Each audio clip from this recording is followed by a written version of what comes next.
Mesdames, Mesdemoiselles, Messieurs, la commémoration d'aujourd'hui porte sur la tragédie de 1972. Vous le savez tous, nous allons, comme déjà annoncé, comme vous le savez déjà, écouter 3 conférenciers qui vont nous partager leurs expériences, leurs analyses recueillies sur des périodes, j'allais dire relativement longues, mais suffisamment longues, tout au moins en termes d'histoire, en ce qui concerne cette tragédie qui a emporté des milliers et des milliers de Burundais, d'abord parce qu'ils étaient Tutsis, ensuite dans la répression extrajudiciaire qui a emporté des vies innocentes et tout, et comme je le disais tantôt, emportant aussi l'ancien roi Nizénaï. Sans traîner, comme vous le voyez devant vous, je ne vais pas supposer que vous le connaissez tous. Nous allons écouter en premier lieu Monsieur Zeno, qui va nous parler, va nous faire une présentation sur l'enchaînement des événements de 1972. Comme de tradition, brièvement, surtout aux plus jeunes, je rappelle que M. Zeno Nichayenzi a occupé plusieurs hautes fonctions dans le Burundi colonial. Ensuite, après l'indépendance, je citerai parmi les plus importantes, commandant de la force publique du temps de la colonisation belge, secrétaire à la défense, premier gouvernement, si je ne m'abuse, et bien d'autres. Comme je l'ai dit, je cite les plus importantes. Il a déjà produit plusieurs ouvrages, je ne les citerai pas tous, je vais peut-être citer celui que j'ai déjà acheté et lu sur l'économie du Burundi. Bref, Inararibonye, comme on dit. Je vous invite donc à prêter attention à son exposé.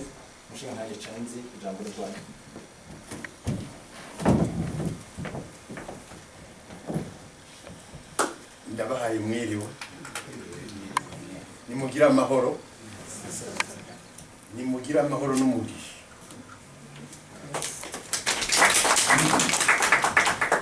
Urubahiga rw'uburingwe murakoze. Urubahiga rw'uburingwe. Chers amis, je voudrais d'abord féliciter Monsieur Emmanuel Nkurunziza pour le travail qu'il a déjà fait et qu'il va continuer à faire pour ces génocides. Vous savez que les membres de cette association de lutte contre le génocide, ils s'appellent Abatingingwa. Et j'ai eu l'honneur et le plaisir de leur proposer son nom qu'ils ont retenu, Abatingingwa.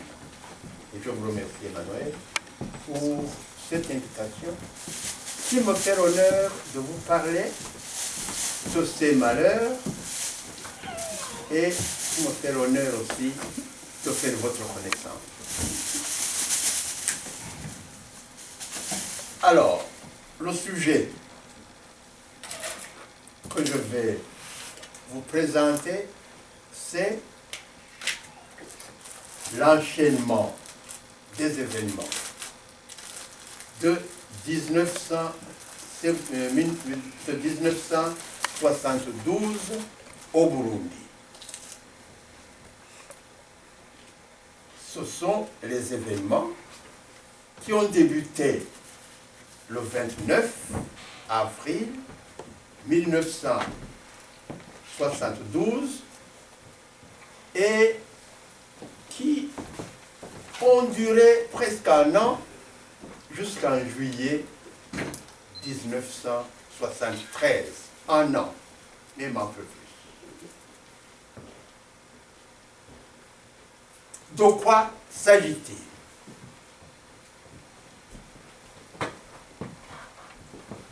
Intambara, guerre, ikiza, drame épouvantable. ihonyabwoko, jenoside, amabi arengera zina muntu, crime contre l'humanité, amabi y'intambara, crime de guerre. Nous allons voir ce que cela a été. Nous allons qualifier après avoir identifié. À cet effet, nous allons rechercher les faits. D'abord, les faits eux-mêmes, les faits en eux-mêmes. Premier pas. Deuxième pas. Sorry, I missed that. Deuxième pas. Nous allons chercher comment ces faits ont des liens, les nœuds de ces faits historiques. Où est-ce qu'ils se rencontrent? Les Barondis savaient déjà de quoi ils parlaient quand ils ont nommé, ils ont donné le nom célèbre que vous connaissez, Nakabulimvo. Tout a une explication. Rien n'est sans cause. Nakabulimvo. Nous allons donc expliquer les faits eux-mêmes et dans leur relation.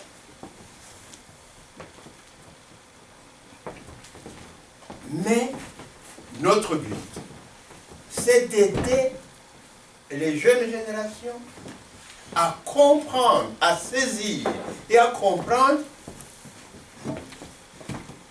ce qui s'est passé durant la tranche du Burundi post-indépendance qui se situe en 1972. Saisir et comprendre. Ce n'est pas pour inciter à la haine, c'est pour inciter à réunir les matériaux pour construire quelque chose de nouveau. Ce temple profané, nous allons le restaurer avec des matériaux nouveaux. Mais après avoir compris, ne pliez pas la page avant de l'avoir lu. Tout. Monseigneur tout. Lisons la page. Comprenons bien. Et allons de l'avant pour construire du nouveau. Donc je contribue à la fourniture de matériaux de construction. Je contribue. Comme quelqu'un qui a vu, qui était là, qui a senti, qui a vécu l'horreur. Je m'adresse donc aux bâtisseurs. Vous êtes les bâtisseurs. Vous devez être les bâtisseurs du Burundi. Pour cela, il faut être armé des matériaux nécessaires. Et après ça, les Burundais pourront dire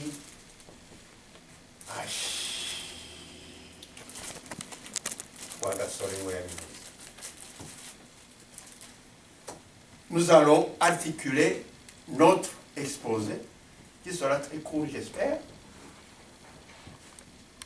Nous allons l'articuler autour de 3 points. Premier point, contexte. Qu'est-ce qui était, quels sont les éléments qui constituent, qui forment le contexte au Burundi en 1972. Contexte. Deuxième point, autour duquel nous allons nous articuler, c'est l'offensive des rebelles le 29 avril 1972. 1972. Troisième point, c'est la contre-offensive. Offensive contre-offensive. C'est le troisième pôle.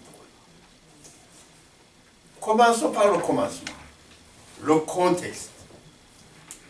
Le contexte est formé par 5 éléments remarquables à mon sens. 5. Je vais les citer d'abord. Premier élément, c'est l'affaire d'Ungumburanye et consorts. Quand on dit affaire terre et consorts, c'est une affaire qui est au tribunal. Affaire d'Ungumburanye et consorts. De quoi s'agit-il? Le 5 juillet 1971 ont débuté des arrestations de militaires et de civils avec une particularité. Tous, pratiquement tous,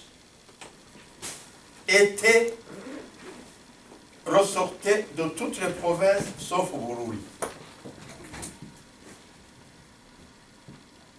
Je vais dire malheureusement, l'histoire est méchante et ceci sans aucune récrimination. Mais les faits historiques, je dois les dire. Donc vous allez me pardonner. Non, mais les faits, qu'est-ce que c'est? Donc, ils sont arrêtés, emprisonnés, torturés, jugés. Nous sommes en juillet 1971. Ils sont accusés de quoi? Ils sont accusés d'atteinte à la sécurité de l'État. Le tribunal fait son travail et en février 1972, alors que certains parmi eux avaient été condamnés à mort, d'autres à perpétuité, d'autres à des peines plus légères, en 1972, en février, le président Michombero accorde sa grâce. Pas de pendaison, pas d'exécution, et sur requête, sur demande insistante du roi Baudouin, du pape, de l'Église, et sur une forte pression des membres des familles. Et tout ceci ont fait que le président Michombero a accepté la grâce, il les a graciés. Pas d'exécution. Et progressivement, ces hommes vont sortir de prison. Ça, c'est un élément important. Nous sommes en février 72, et vous allez voir, il va se passer à peine 2 mois, les événements d'avril vont se produire. Retenez bien, et vous allez me demander pourquoi je cite ça. C'est parce que les rebelles, l'opinion Hutu, disaient « Ah, Michombero n'a pas exécuté les Tutsis, mais par contre, il a exécuté ceux de 65, de 69, ah bon, 2 poids, 2 mesures. »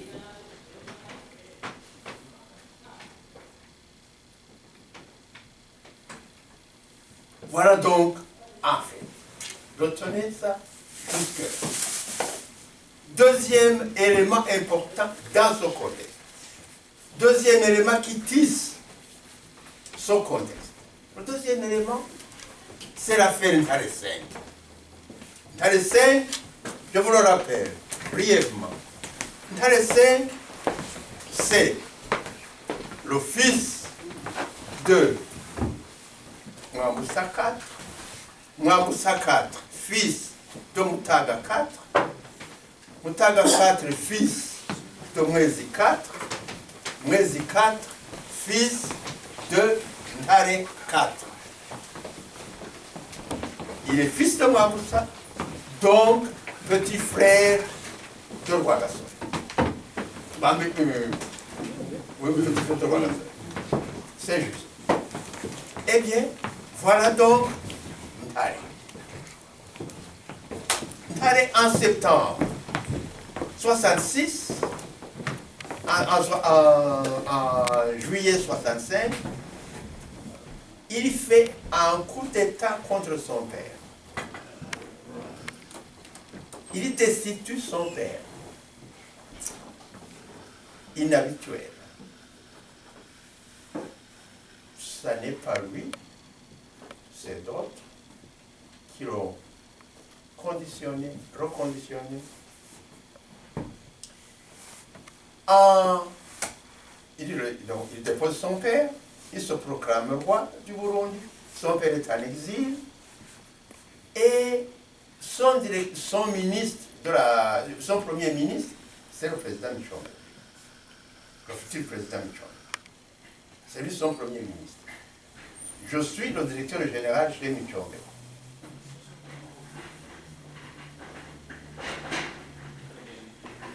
Trois, 4 mois après, coup d'État du Premier ministre contre son roi, nous voilà en République. Abolition de la monarchie, République, le Premier ministre Michombe se proclame président.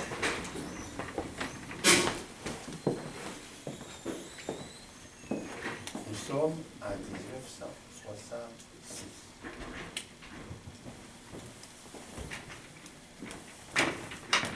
Eh bien, ça a été un véritable drame. Un véritable drame. Mais pourquoi a-t-il proclamé la République le 28 novembre? Vous savez pourquoi? Eh bien, pour une raison bien simple. Ntare était allé chez Mobutu. Le 24 novembre, c'était le premier anniversaire de prise de pouvoir de Mobutu. Il a invité, il est allé. Le 28, il devait revenir. Donc le 28, il devait revenir. Eh bien, ça a été, ce jour-là, indiqué, convenable, pour l'empêcher de revenir au Mobutu. Ntare est allé en Europe, rejoindre son père, et il est allé en Allemagne, à Munich. Et c'est à Munich qu'il va se rendre. En 72, qu'il va se rendre chez Idi Amin. Idi Amin va l'accueillir. Idi Amin, c'est le président de l'Ouganda en 72. Il va l'accueillir, il l'accueille, il le cajole, il le conditionne, et il le livre finalement au Burundi. Nous sommes le 29 mars 72, 29 mars, un mois avant les événements, un mois exactement avant les événements. Amin le livre au Burundi, il est acheminé par avion au Burundi, il est avec deux, un fils Liha et un autre. Ceux-là sont exécutés. Ntare conduit à Gitega, il est prisonnier. Jusqu'au 29 avril, à Retonura. Voilà une atmosphère, un événement grave. L'ancien roi a été capturé, il a été conduit au Burundi, il est en prison à Gitega, dans les annexes du palais de son père. Pas dans le palais, dans les annexes. À Retonura. Troisième élément important. Le 28 avril, un jour avant le 29, le 28, c'est la fin des manœuvres annuelles militaires. Nous sommes le 28. c'est une routine annuellement, une fois par an, de mars à avril, les militaires burundais font les manœuvres annuelles, manœuvres militaires. C'est normal, c'est la routine. Mais cette fois, notez ceci. Sauf 28 avril, les manœuvres sont terminées, mais tout le monde, dans le monde militaire, prend son congé, se détend. Les commandants des unités militaires, pour beaucoup, ils sont absents de leur poste, ils vont en congé. Ils prennent leur congé à cette période, la plupart. Et c'est la période réglementée. Ils prennent leur congé. Notamment, un homme que vous connaissez, Jérôme Senoui. Jérôme Senoui est parti en congé, je l'ai vu, il m'a serré la main le 29 au matin, il a pris son congé annuel, tout à fait normal. Allez, viens. Il n'y arrivera pas. Ça, je vais vous expliquer. Eh bien, voilà les commandants d'unité en congé ou en détente le soir. Le soir, c'est la grande détente pour tous les camps militaires, dans toutes les villes du Burundi pratiquement, c'est les soirées dansantes. Nous sommes le 29. C'est quel jour de la semaine? Samedi. Et le lundi, c'est le 1er mai, donc c'est un week-end prolongé comme il y a. Et le président, Michombero, qui était président de la République et ministre de la Défense, c'est lui qui m'a succédé à la Défense, président Michombero, le chef d'état-major général Thomas Dabemeye, tout le monde est à l'aise et personne ne se doute de ce qui se trame. Parce que ils n'ont donné aucune consigne, pas d'alerte, mais au moins de prudence. Les unités sont...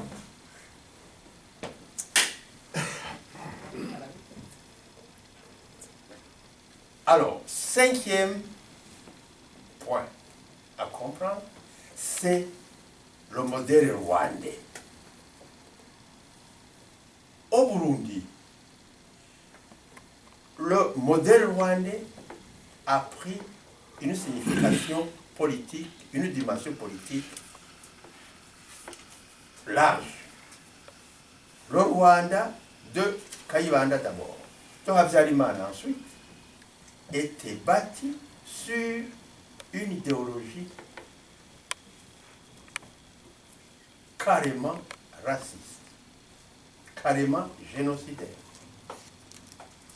Et le modèle rwandais, en quoi consiste-t-il? Il consiste en fait en 4 éléments. 1. Abolir la monarchie. 2. Créer la république monoethnique, fondée sur un parti monoethnique. 3. Se débarrasser de la composante Tutsi. Il faut que les Tutsis retournent en Égypte. C'est le modèle, le fameux modèle rwandais. Les historiens le savent, c'est le modèle mis au point et en application au Rwanda. Ce n'est pas eux les concepteurs. Les concepteurs, c'est les colonisateurs. Mais ce modèle est devant les yeux de certains partis de ce mouvement Hutu au Burundi. Ils jurent que ça doit être mis en application aussi. Voilà le contexte. Il y a l'affaire Ngomboraï, il y a l'affaire Ntare, il y a la détente qui est. Et puis, il y a cette atmosphère générale. Voilà, l'atmosphère, le climat, le contexte qui prévaut ce jour du 29 avril 1972. Allons maintenant au fait dominant cette période. Nous passons donc au deuxième chapitre. L'offensive du mouvement rebelle à partir du 29 avril 1972. Offensive.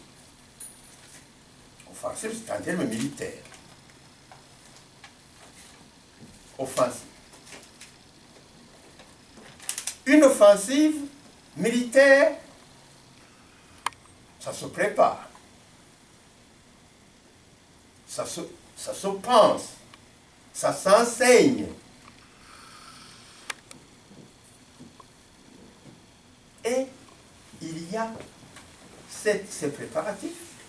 Il y a des moyens qu'il faut réunir. L'argent. Les cotisations commencent en 1970. Les hommes, entraînement en Tanzanie, au Congo. On recrute des sympathisants mouléristes de Moulélé. Les mouléristes.